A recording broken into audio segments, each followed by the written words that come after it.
मुस्कुराती परछाई। एलारा को अपनी दादी के पुराने अटारी में जाना बहुत पसंद था। वहाँ हर जगह धूल, मकड़ी के जाले और पुराने सामान के ढेर पड़े थे। अटारी ऐसा लगता मानो भूतों की कोई दुनिया हो, जहाँ हर चीज चुपचाप अपना राज छुपाए बैठी हो। एक दिन एलारा को एक भारी संदूक मिला।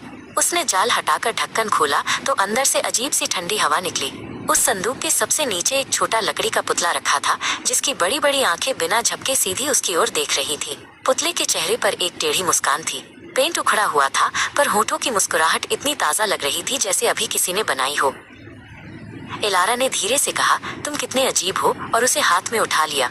पुतले को हाथ में लेते ही उसके शरीर में ठंडक दौड़ गई। उसने पुतले का नाम रखा क्रीकी। उस रात उसने क्रीकी को अपने बिस्तर के पास वाली मेज पर बैठा दिया और सो गई। रात के बीच उसे चर की आवाज से नींद खुली। उसने देखा कि क्रीकी अब सीधा नहीं बैठा था। उसका सिर घुमा हुआ था और आंखें सीधे एलारा की ओर देख रही थी। उसके होठों की मुस्कान और चौड़ी हो चुकी थी। सुबह उठते ही सब सामान्य था। क्रीकी फिर मेज पर वैसे ही बैठा था, जैसे कुछ हुआ ही न हो। एलारा ने खुद को समझाया, शायद मैंने सपना देखा होगा, लेकिन अंदर से उसे डर लग रहा था। दिन ब दिन अजीब घटनाएं बढ़ती गईं। किताबें खुद ब खुद गिर जाती, खिलौने अपनी जगह से हट जाते और एलारा की बनाई ड्राइंग दीवार पर चिपकी मिलती। हर बार क्रीकी की आंखें उसे देखते हुए लगती। एक रात खिड़की से टक टक टक की आवाज आई। एलारा ने धीरे से सिर घुमाया। बाहर एक लकड़ी का हाथ कांच पर थपथपा रहा था। उसका दिल जोर से धड़कने लगा। उसने मेज की ओर देखा। क्रीकी वहां नहीं था। खिड़की पर वही छोटी लकड़ी की हथेली बार बार थपथपा रही थी, मानो अंदर आने का इशारा कर रही हो। एलारा जोर से चीखी। उसके माता पिता कमरे में दौड़े आए, लेकिन अब क्रीकी फिर मेज पर बैठा था। उसकी मुस्कान और गहरी हो चुकी थी।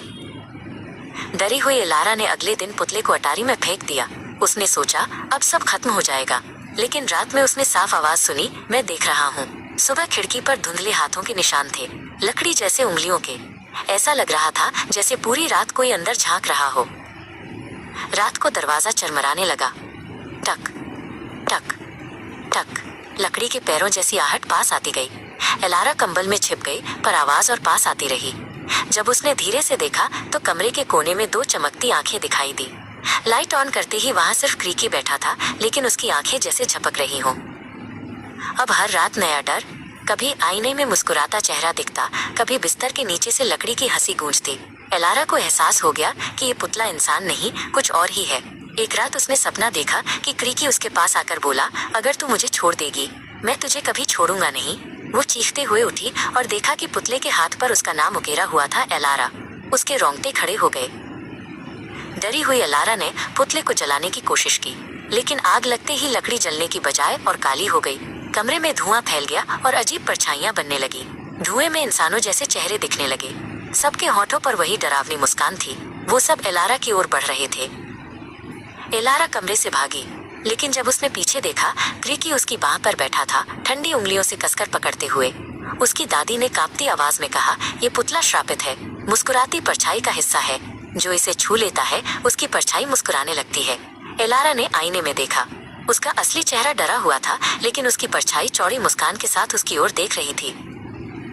अब एलारा जान गई थी कि क्रीकी सिर्फ एक पुतला नहीं, वो उसकी आत्मा में घुस चुका है, और अब वो कभी अकेली नहीं रहेगी। उस रात खिड़की के बाहर दर्जनों पुतले खड़े थे। सबकी आंखें चौड़ी थीं और सब मुस्कुरा रहे थे। धीरे धीरे वे खिड़की की ओर बढ़ रहे थे। क्रीकी ने उसके कान में फुसफुसाया, ये तो बस शुरुआत है। कमरा अचानक अंधेरे में डूब गया, और उस अंधेरे में सिर्फ सफेद दांतों जैसी मुस्कानें चमक रही थीं। कहानी यही खत्म होती है, पर असली डर अभी बाकी है।